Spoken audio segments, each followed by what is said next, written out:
game rentals, not online. You actually had to go to a shop and actually rent a game from there, rent a CD, you know, no digital downloads then, and that was what happened when we got our PS1 for the first time.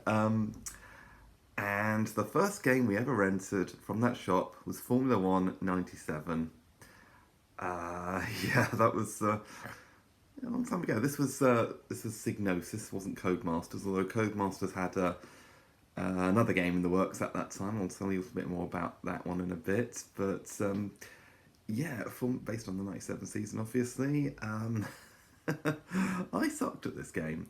I could do arcade mode okay because that adopted more of a sliding sort of thing, but I didn't really. I wasn't very good at using the brake back then. I just sort of thought you had to take every corner at top speed, and yeah, I wasn't very good. It took me some time to work out braking. Keep in mind, I was maybe 10 or 11 back then. So yeah, yeah, that was yeah, we had a decent game, Formula One '97. No replay mode though. That was disappointing. It was a sequel to the Formula One game that on the demo one that I talked about last time. Yeah, and as a John Lacey fan, I liked racing as a Benetton. Yeah, that was my first taste of an actual full game. Then I think about 6 weeks later, my sister got Spyro the Dragon as a rental. Yeah, and that was good fun. And other games that I rented in that time period from that shop, I think it's called Control Zone. Other games that I rented: Gran Turismo, Test Drive 5, Metal Gear Solid.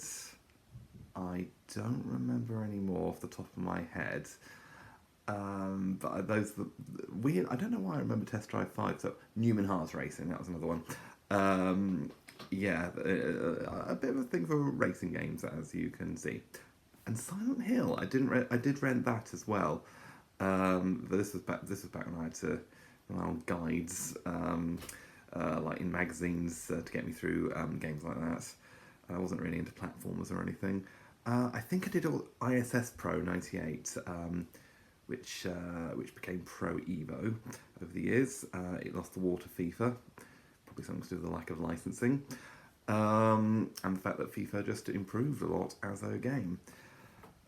Yeah, but those rentals, and then there was one Christmas where we got our first games, and I can't remember what they were, but I think Formula One '97 was one. I think Destruction Derby 2 was another, having played that at a friend's house on PC first, so I knew that I wanted the game afterwards.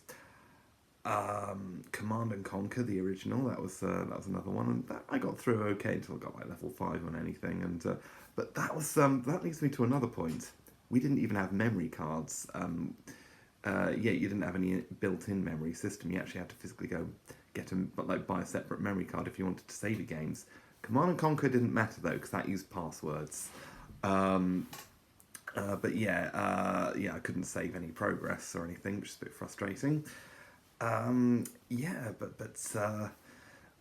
yeah, then we got memory cards, and I was able to save games at last, and that leads me to the game that Codemasters were doing at the time, Toka 2.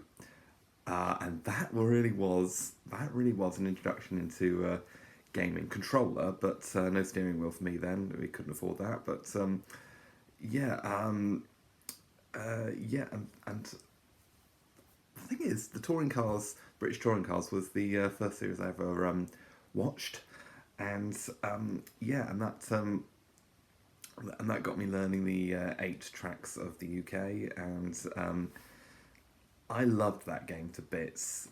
It really, I mean, that game was just incredible. It had damage, it had pit stops, it even had some incredible pit messages, like they'd say the name of your teammate by name. They'd say you'd be playing in the Audi, I think, and you as John Wincliffe or whatever, and they'd actually say, "Don't come in. Yvonne is in the pits now. Yvonne Muller." They'd actually have that level of detail, which was incredible. They had bonus cars as well, bonus tracks. Um, yeah, but the one thing they did not have was the independent driver. So Matt Neal wasn't in the game, which was a bit of a shame.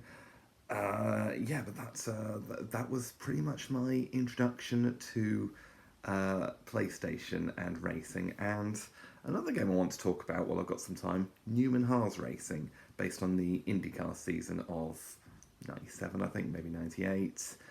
And that was pretty much almost an identical game to Formula One '97, just in Indy cars and slightly less detailed graphics. But had some fun commentary from Bob Varsha.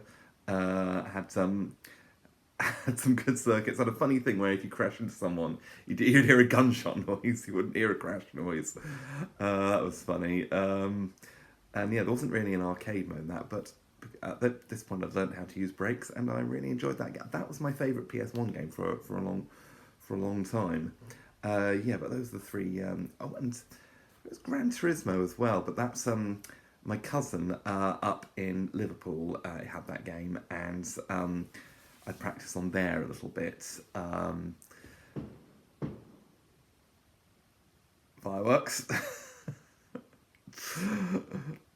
Don't know what they're celebrating. 5th of November was a few days ago. So,